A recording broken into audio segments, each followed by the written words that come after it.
వివాహం అనేది మనిషి జీవితంలోని ముఖ్యమైన దశ. ఇది కేవలం ఇద్దరి వ్యక్తుల మధ్య సంబంధం మాత్రమే కాదు.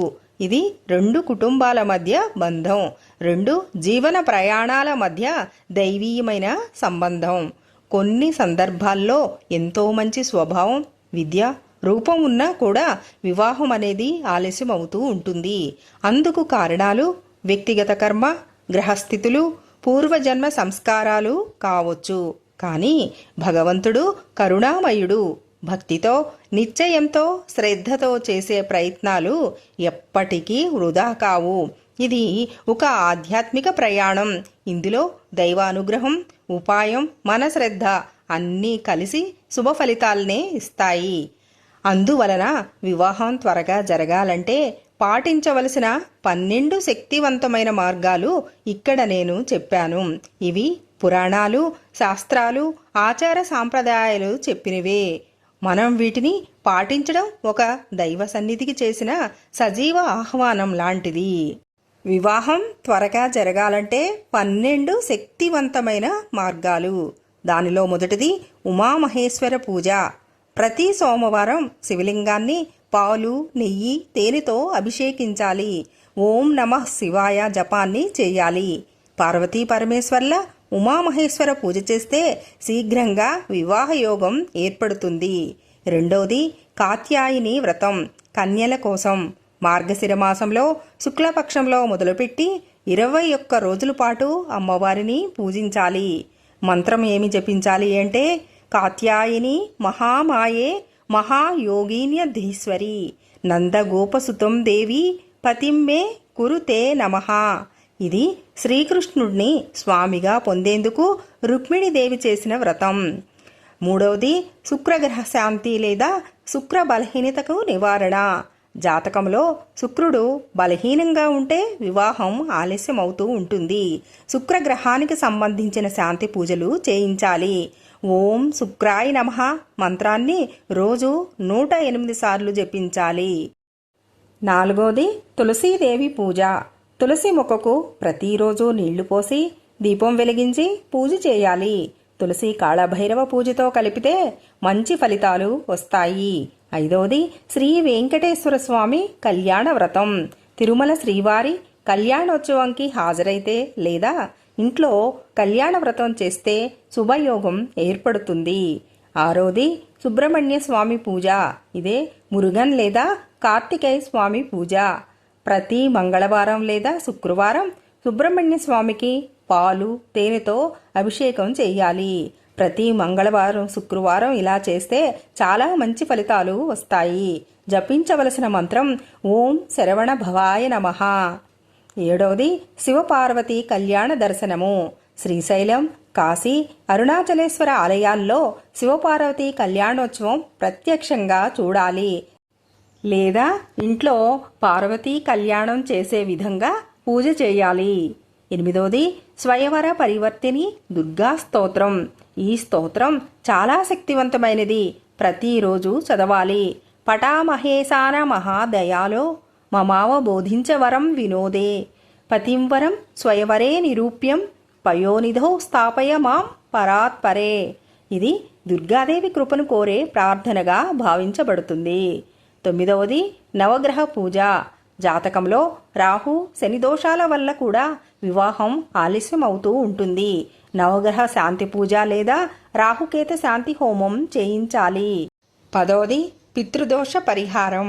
పితృదోషం ఉన్నవారు తమ పూర్వీకుల కోసం పితృశ్రాద్ధాలు, తిలహోమాలు చేయాలి. గయా శ్రాద్ధం లేదా కాశీలో తర్పణం చేస్తే దోషం అనేది నివృత్తి అవుతుంది. 11వది చంద్రగ్రహ శాంతి. చంద్రుడు మానసిక స్థైర్యానికి, వివాహానికి కారకుడు. ఓం చంద్రాయ నమః మంత్రజపం చేయాలి. ప్రతి సోమవారం ఉప్పు లేకుండా ఆహారం తీసుకుంటూ శివపూజ చేయాలి. 12వది సద్గురు ఆశీర్వాదం. ఒక్కొక్కసారి జాతక దోషాల కంటే కూడా సద్గురు ఆశీర్వాదం వల్ల వివాహం త్వరగా జరుగుతుంది. ఓ నిజమైన గురువును ఆశ్రయించాలి.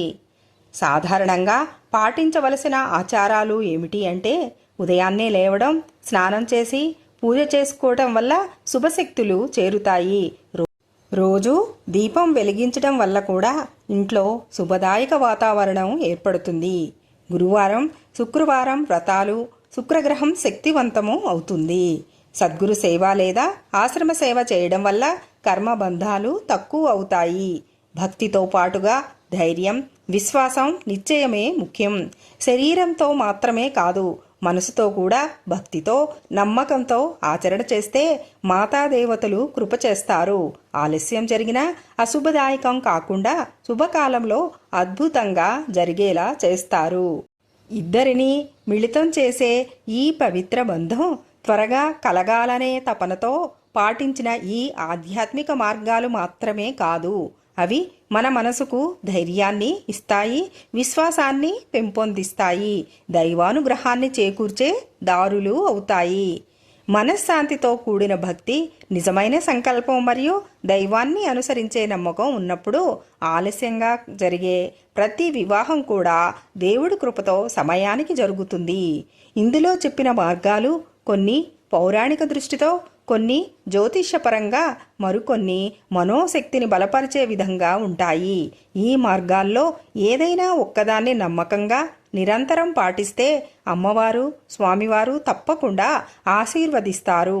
వివాహం ఆలస్యం కాదు, శుభ సమయంలోనే మరింత మంగళంగా జరిగేందుకు భగవంతుడు సిద్ధం చేస్తాడని నమ్మాలి.